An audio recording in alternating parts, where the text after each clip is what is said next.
There is video inside the building.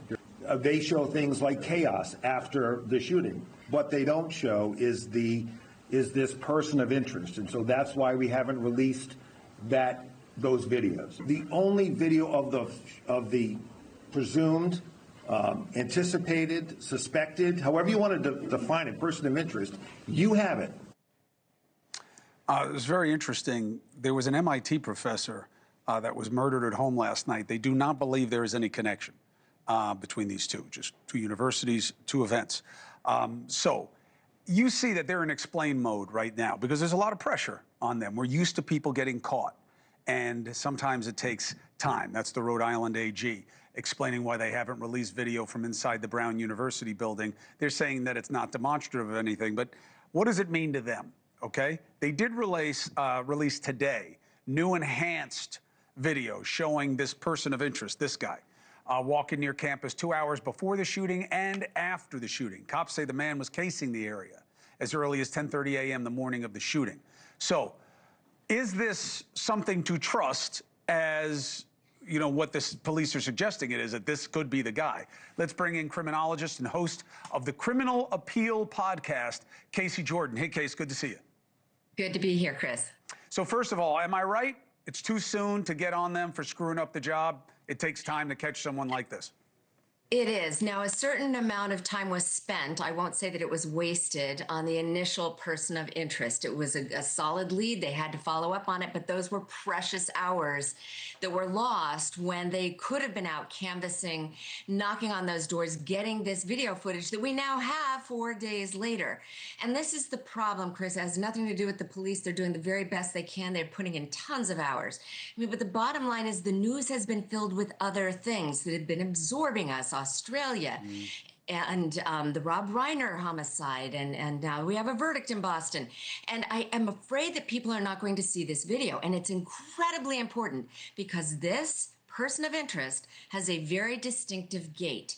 So maybe we don't have the best picture of him with his face mask on, but that knock-kneed, splayed right foot, if you watch this long enough, it will remind you of somebody perhaps you know. Is he 5'8"? Is he stocky? Does he have that kind of off-black, almost gray, zip-up jacket, fleece with that kind of dark army green bib on it?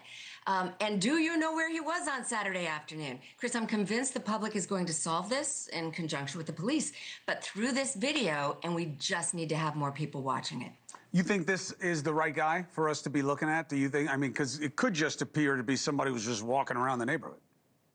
And it could turn out to be that way. But I have to tell you that I think that if this person were associated with Brown, were a current student, or even a recent former student or a disgruntled employee, we would know that already. Trust me, I've been teaching college for 35 years. We all know who the problem students are. The administration knows. I mean, they would have a short list of people they would want to look at who could do something like this. But the fact that he's there at 10:30 in the morning, Chris, and then we have him walking away right after the shooting, pretty sure this is the guy. And to me, the most telling piece of footage is where he's on the sidewalk and he spins around and he paces with his arms, his hands clasped behind his back, like he's a professor teaching a class or something, deep in thought, loitering. There's no reason for him to be doing this unless he is casing the area, unless he is surveilling, perhaps planning his getaway route. Permeable neighborhoods are what they look for. And that suggests that maybe he doesn't live within a few blocks. You know, this wasn't random. He came to that area. He wanted to know the houses, the escape routes, the traffic routes. The idea that he was there 4 hours, 5 hours beforehand shows this was very carefully planned. I think he has some beef with Brown, but I don't know that he has a current affiliation with Brown. 60% of these campus shootings are committed by people who are total strangers to the campus. All right, so 60% are randoms. All right, how does that inform your understanding of why he left? Right? Because very ordinarily, these people either by design, you know, murder, suicide, suicide by cop, or by circumstance, don't really have an exit. Sometimes it seems like they were planning an exit or planning for more. We don't have this guy's vehicle or anything like that. So what is your understanding of why he tried to get away with it instead of sending a message that he could own? Yeah, great question. So about 50% of our mass shooters do die on scene, either kill themselves or suicide by cop. The others get away for a while, but are almost always caught within hours or days later.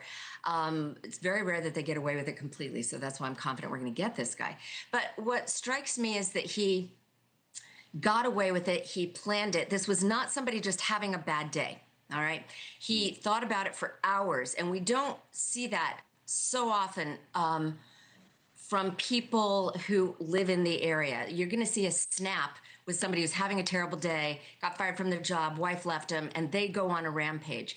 This guy's been thinking about it. He has some beef with Brown, but I'm going to tell you it's probably all in his head. Maybe he lives locally and he resents the townie, he's a townie who resents those, spoiled, entitled Brown students or something like that. It's all in his head, exaggerated hatred of what Brown stands for. But for whatever reason, the police do believe Brown was targeted, not that classroom specifically, no one in there specifically, but they think that Brown was where he was headed that day, and it took him, I see vacillation. He's walking fast, he's slowing down, he's thinking about it, he's planning it, he's plotting it. But right now, he's watching TV, and he thinks he's gotten away with it. So this is why we really need to just get this video out there, have everybody see it, and don't assume he's in Rhode Island, Boston, Connecticut. He could be anywhere. So everyone needs to watch this video nationwide.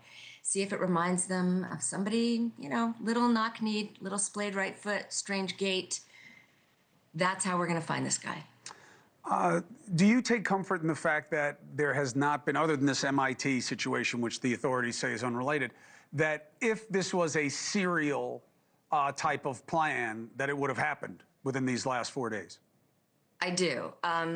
This is, we get the very rare spree killers who have a very brief cooling off period, and then they're kind of like serial killers on speed.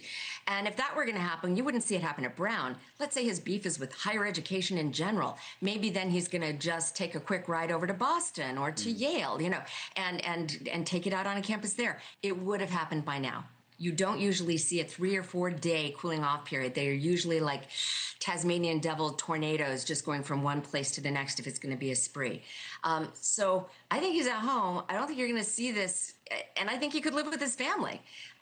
This guy might be a loner. He might have emotional disruption issues that people are familiar with, mental health issues people are familiar with, suffer from depression. He's going to spend a lot of time online, and it wouldn't surprise me if he's an incel. So if they can get a small roster of people from tips that this could be, they will then start tracking all those cell phone pings. They will then start looking at all of their online presence, their digital footprint, and then it will all come together. But we got to get those tips.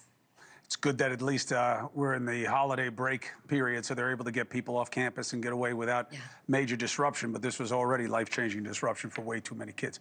Casey, I look very forward to begging you to come back on, because they've had a big break and they have them, and I want you to help us understand how they did it. I'll be here for you, Chris. Thank you. Thank you for watching. Subscribe below and download our NewsNation app right now on your phone, and you will get fact-based, unbiased news for all Americans.